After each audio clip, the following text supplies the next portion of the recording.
उत्तरी राज्य जहां सर्दी की चपेट में है तो दक्षिण भारतीय राज्य बादलों की गिरफ्त में है।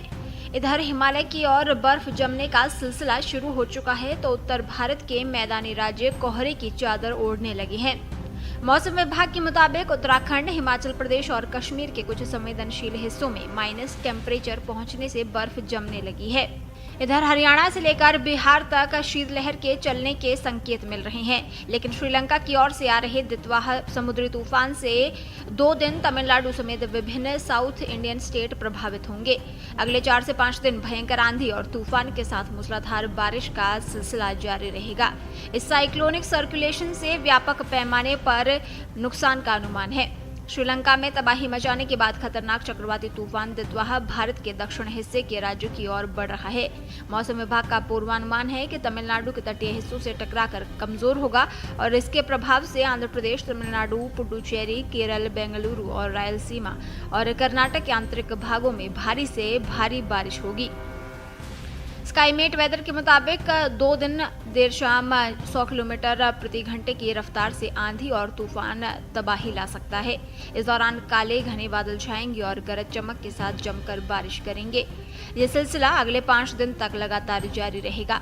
लिहाजा खराब मौसम के चलते प्रशासन ने तटीय इलाकों में येलो अलर्ट जारी रखा है। लोगों को समुद्री इलाकों से दूर रहने के लिए कहा गया है। 2 दिसंबर तक बचाव दलों को पूरी तैयारी रखनी होगी। समुद्री तूफान दितवाह चक्रवात से सबसे ज्यादा प्रभावित तमिलनाडु रहेगा।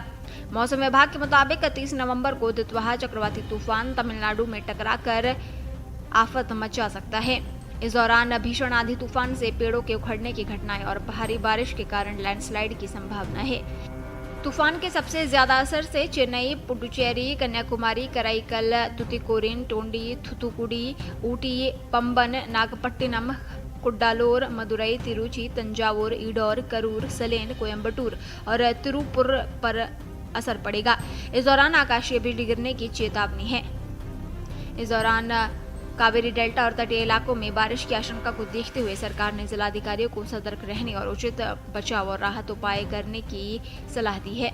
मछुआरों को समुद्र में न आ जाने की चेतावनी दी गई है। वहीं राजस्थान में रविवार तक चक्रवाती परिसंचरण का आंशिक असर दिखाई दे सकता है। आंशिक तौर पर बादलों ने हल्की बारिश शुक्रवार सुबह से ही करनी शुरू कर दी थी।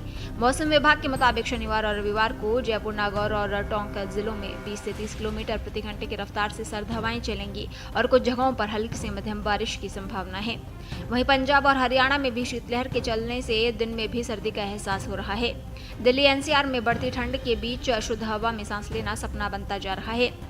वीकेंड पर मौसम सामान्य रहेगा, लेकिन सुबह कोहरा छाया नजर आएगा। दिसंबर की शुरुआत से घने कोहरे के पड़ने की संभावना है। यूपी के ग्रामीण इलाकों में गलनवारी सर्दी का सामना लोग कर रहे हैं। खासकर सुबह के वक्त हल्के कोहरे के बीच सिहरन पैदा करने वाली ठंड देखी जा रही है। उत्तर पश्चिमी हवाओं के चलने के कारण अगले 1-2 दिनों में तापमान तेजी से गिरेगा और कोहरे में भी इजाफा होगा। बिहार के अधिकांश हिस्से अब सर्द हवा की चपेट में है। खासकर सीमांचल और मिथिलांचल के विभिन्न जिलों में शीतलहर चलने लगी है।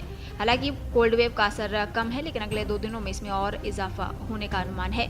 वहीं पहाड़ी राज्यों कश्मीर, हिमाचल प्रदेश और उत्तराखंड में सर्दी लगातार पड़ रही है और कई इलाकों में तापमान माइनस में दर्ज किया गया है।